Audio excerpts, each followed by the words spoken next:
Okay, so today I'm working on a laptop frame, and these are made by Brenda's husband, and you can see, Brenda works with me in the studio, you can see the metal Velcro and how the burlap just lays over that and attaches to it. And I'm just going to show you, give you a little tutorial on hooking the star. I'm just going to adjust this frame a little bit, because you can adjust this frame as you like. So here we go, just adjust the tilt of it. So I'm going to show you how to make these little stars that are right over here. You want to show them? There. Yeah. I'm hanging on the door.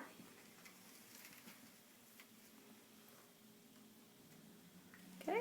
Okay. So the first thing you do is just draw the little star on there, and you can create a template for yourself if you want. And just draw the little star. And I always use Sharpie markers. And then I'm going to take one color. I've chosen 4 colors here. I've chosen 4 colors that I like: a red, a gold, an orange, and a blue plaid. And they're all different weights. There's 4 different weights of wool here. So those are the colors, and I've cut them all up on number 8.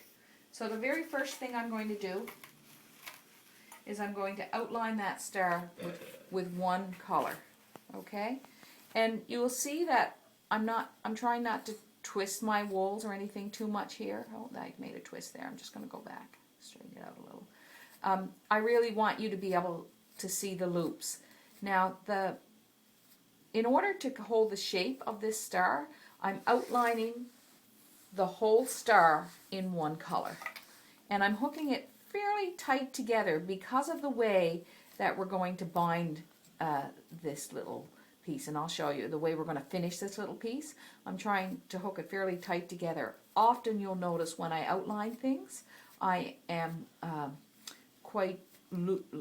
outline things quite loosely, but not in this case. In this case, we're outlining it nice and tight, because what we want to do is we want to firm up the shape of the thing itself.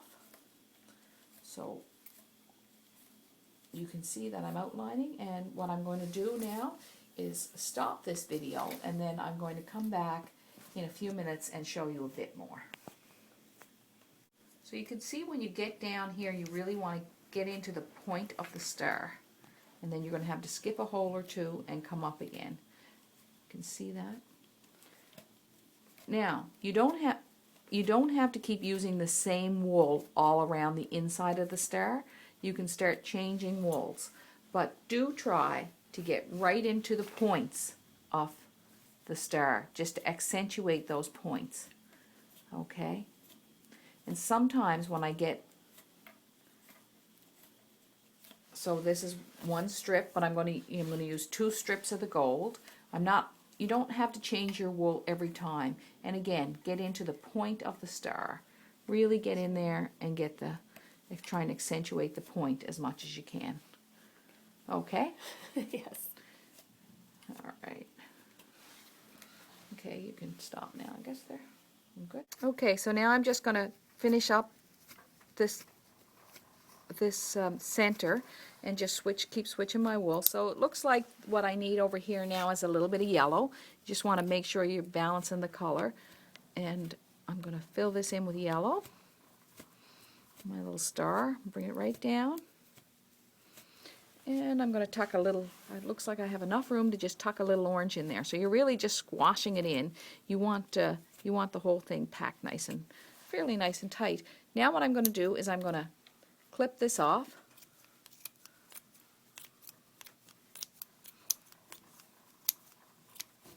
Clip all my ends. Got my little pile of wool here for another star. I might add another color to that when I go to make the next one. So here's my little star design. One more clip. One more clip. Okay. Now what you do is you pop this off. So this comes off the frame. These frames are great. You just can lift things off and on. And then you take your white Lapagis glue. Wait, let me see the bottom. Yeah. Catherine's filming us here today. And you just go all the way around it. The back side. The back side. Thank you, Catherine. It's more fun when she talks too, isn't it? Because she can mock me and, say mean things. I've been being very restrained. And so you're going to go over the whole thing. just like this. Now, really what would work here well, I don't have one at hand, but just a popsicle stick would work here great, really. Or the lid of the glue bottle, that's what I used last week. Or the lid of the glue bottle. There you Yeah. go. Okay. So we're just going to let that dry overnight. Just make sure you got all the ends, like all the edges, really good and tight. And when that dries overnight, basically you're going to take it and you're going to cut it out around, and I'll show you that later.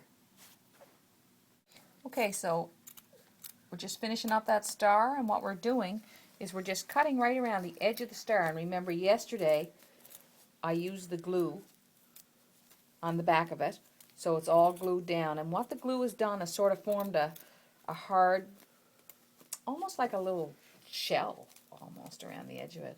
And you just want to cut it out really close without cutting the rug itself. And then once you get it cut out fairly close, you can trim off the other little bits. Then Your hand's in the way. my hand's in the way. Okay, Catherine. All right, there we go.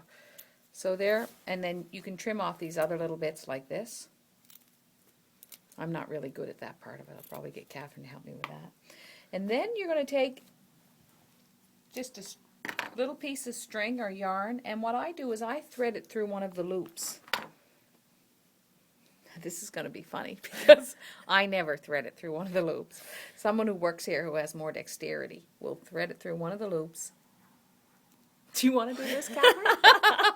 All right. Okay. But basically what would happen is you'll thread that through one of the loops, or you could sew it, tack it through here if you want. But it's kind of hard to sew through the plasticized. You'd have to tack it to the loop. So if you used a darning needle and thread that through here, then it will hang, and it will look like one of these ones over here. So see how it's thread right through that loop? So this was a sort of semi-instructional video. Thanks for watching.